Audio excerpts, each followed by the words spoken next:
Dear students, class 12th, PCM and Commerce Group, Flamingo. It is your main book. In these days, we are reading your second poem, An Elementary School Classroom in a Slum. एक झुग्गी झोपड़ियों में प्राथमिक school है, उसके बारे में हम 2 स्टेंजा पढ़ चुके हैं। उससे आगे के 2 और स्टेंजा हम आज पढ़ेंगे। इन फर्स्ट 2 स्टेंजाज में हम जान चुके हैं कि स्कूल में पढ़ने वाले बच्चों की शारीरिक और मानसिक स्थिति बहुत दयनीय है। वे इस योग्य नहीं हैं कि एक अच्छे स्कूल में अच्छी शिक्षा प्राप्त कर सकें। ये सभी बच्चे वंशानुगत रोगों से ग्रसित हैं। इनके शरीर बहुत कमजोर हैं। मानसिक रूप से ये उस पढ़ाई को स्वीकार करने की स्थिति में नहीं है जो इनको विद्यालयों में पढ़ाई जाती है। यहाँ पर हम आज ये 3rd पैराग्राफ लेंगे। Surely Shakespeare is wicked the map a bad example.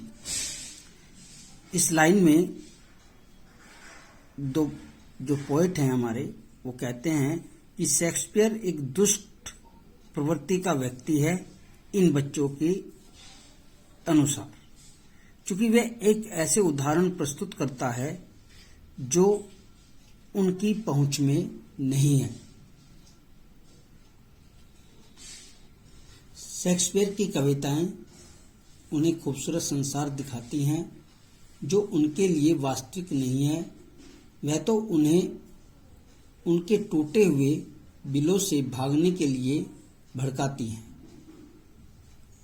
ऐसा लगता है जैसे इन बच्चों ने चमड़ी पहन रखी है। उनकी पूरी उपस्थिति उनके मूल्यांकन की हानि है। यहाँ पर इन लाइनों में पोएट ने उन सब बातों को रखा है। For lives the स्लीली turn in their cramped halls. उनके उन दबड़ों में, जैसे मुर्गियां छोटे छोटे घरों में रहती हैं और उनकी स्थिति बहुत नाजुक होती है, उसी तरह से ये बच्चे भी ऐसे घरों में रह रहे हैं जिनकी स्थिति बहुत ही खराब है। From fog to endless night. सुबह के समय जो फॉग या धुंध पड़ती है, तब से लेकर रात तक इनका जीवन यूं ही कट जाता है। On their slag heap these children. और इस तरह से ये बच्चे अपना जीवन यापन करते रहते हैं। Where skins peeped through by bones and spectacles of steels. ऐसा प्रतीत होता है जैसे इन्होंने हड्डियों के एक ढांचे पर एक खाल को पहन रखा है और इनके आंखों पर जो चश्मा लगा हुआ है वह स्टील के फ्रेम का बना हुआ है, with mended glass like bottle bites on stones। पत्थर के फ्रेम के बने उस चश्मे में धुंधले ग्लास लगे हुए हैं। So blot their maps with slums as big as dawn। ऐसा प्रतीत होता है जैसे इन बच्चों के साथ ये शिक्षा देकर एक बहुत बड़ा मजाक किया जा रहा है। नेक्स्ट पैराग्राफ को देखते हैं। यहां इन अंतिम पंक्तियों में पोएट कह रहा है, unless governor inspector visitor this map become their window and these Windows. जब तक कोई गवर्नर, कोई इंस्पेक्टर, कोई विजिटर यहां नहीं आता इस स्कूल में, तब तक ये तस्वीर बदलने वाली नहीं है। ये खिड़कियां ज्यों की त्यों बंद रहेंगी, विंडो मतलब यहाँ पर किस्मत की खिड़कियों से कहा गया है। इनकी किस्मत की खिड़कियां हमेशा बंद रहेंगी। That shut upon their lives like catacombs. कक्षा की खिड़कियां उन्हें एक खास तरह के कमरों में बंद कर देती हैं, उनके जीवन पर एक बंधन लगा देती हैं। Break o break open till they break the town. Poet यहाँ पर उन लोगों से रिक्वेस्ट करता है, टाउन जो शहरों में रहते हैं, समर्थ हैं, कि वे उनकी किस्मत की इन खिड़कियों को खोल दें। उन खिड़कियों पर जो ब्रेक लगा हुआ है उसको तोड़ना जरूरी है। And show the children to green fields. और दिखाएं उन बच्चों को वे हरे भरे खेत एंड मेक देयर वर्ल्ड, ताकि वे अपनी दुनिया का निर्माण कर सकें। ग्रीन फील्ड से अभिप्राय यहाँ पर अपनी किस्मत के लिए संघर्ष कर सकें। रन एजवेयर on gold sands and let their tongues run naked into books the white and green leaves open history theirs whose language is the sun. Poet कहता है कि इन बच्चों के चेहरों पर